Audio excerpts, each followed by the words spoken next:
Wah, emis juga ya Pak dari penjelasan ini. Lantas mungkin hingga saat ini siapa dalang terbesarnya Pak? Nah, Adakah inisial yang bisa disampaikan kepada kami nih? Oke, tapi nggak apa-apa. Pertanyaan ini aman Pak. Ada Ya? apa-apa, Mbak? Kami juga masih mengejar Baik. siapa dalangnya.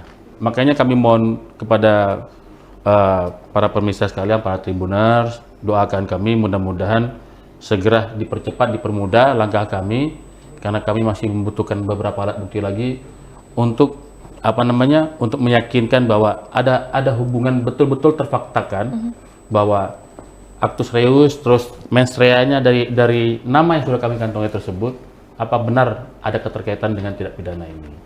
Sehingga kami betul-betul profesional dalam setiap mengambil langkah.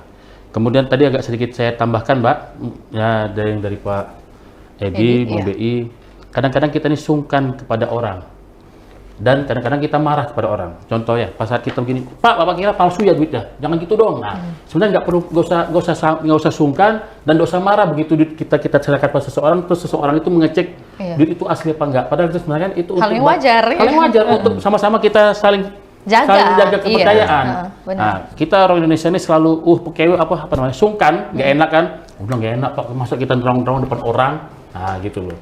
Jadi saat ini sudah tidak saatnya lagi, bukan waktunya lagi kita untuk sungkan-sungkan sama orang daripada kita jadi korban. Lebih bagus kita wawas diri, waspada dari sekarang.